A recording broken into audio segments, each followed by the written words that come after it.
கர்த்தருக்குள் பிரியமானவர்களே, விளிம்பின் விடியலில் என்கிற நற்செய்தி பாதையில் தொடர்ந்து பயணிக்கின்ற நம் அனைவருக்கும் இறை மைந்தன் இயேசு கிறிஸ்துவின் அன்பும் ஆசீர்வாதமும் அருளப்படுவதாக. எளிமையாகவோ இலவசமாகவோ கிடைக்கிற பொருளின் மதிப்பையோ அதன் முக்கியத்துவத்தையோ நாம் உணராமல் அதை அலட்சியப்படுத்துகிறோம். அதை ஒரு பொருட்டாக எண்ணுவதில்லை. அதே பொருளை அதிக விலை கொடுத்து வாங்கினாலோ போட்டிகளுக்கு மத்தியிலே கிடைத்தாலோ நாம சொல்லுவோம், இது எவ்வளவு விலை உயர்ந்தது தெரியுமா, எவ்வளவு கஷ்டப்பட்டு வாங்கினேன் தெரியுமா என டேபிள் மேலேயோ அலமாரிகளிலோ அசைவன்றி கிடக்கிற பொருளை குறித்து மேன்மை பாராட்டுவோம்.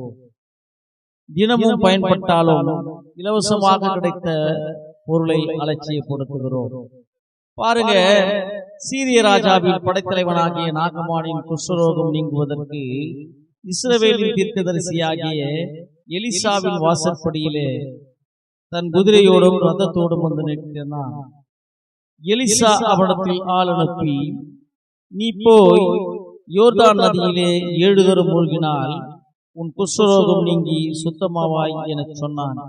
இதை கேட்ட நாகமானுக்கோ கடும் கோபம்.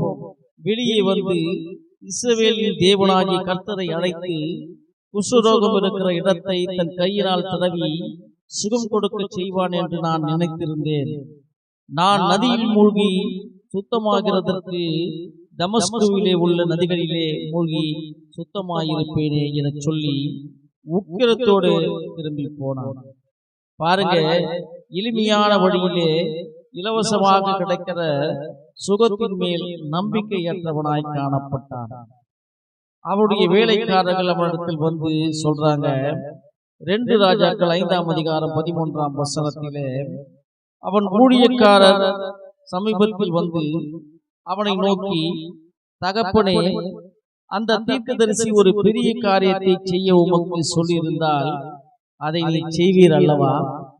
ஸ்நானம் பண்ணும் அப்பொழுது சுத்தமாவீர் என்று அவர் உன்னோடு சொல்லும் போது அதை செய்ய வேண்டியது எத்தனை அதிகம் என்று சொன்னார்கள் என திருமறை நமக்கு தெளிவுபடுத்துகிறது. பாருங்க, இந்த நாகமானை போலதான் நம்முடைய சிந்தனைகளும் இருக்கிறது.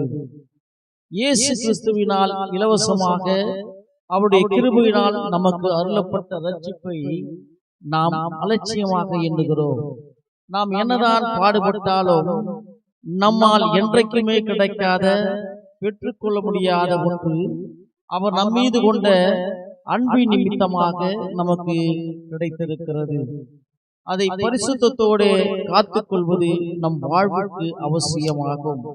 எப்படி தேவ மனுஷனாகிய எலிசாவின் வார்த்தையின்படி யோர்தானில் 7 தரம் மூழ்கி சுகம் பெற்ற நாகமான் இஸ்ரவேலில் இருக்கிற தேவனை தவிர பூமி எங்கும் வேறு தேவன் இல்லை என்பதை அறிந்து கொண்டானோ, அப்படியே கிறிஸ்துவின் வார்த்தையை கேட்டு அதன்படி நடந்து கிறிஸ்து தரும் ரட்சிப்பை அநேகர் பெற்றுக்கொள்ளும்படியாய் நாம் வழி நடக்கிற போது கிறிஸ்துவை தவிர உண்மையான தெய்வம் இந்த உலகில் இல்லை என்பதை அநேகர் அறியும்படியாய் கிறிஸ்து நம்மை வழிநடத்துவார். எங்கள் அன்பின் ஆண்டவரே, இலவசமாய் நீர் கொடுத்த ரட்சிப்பு எவ்வளவு விலை மதிப்பற்றது என்பதை நாங்கள் அறிந்து கொள்ளும்படியாய் நீர் எங்களை வழிநடத்தும். ஆமென்.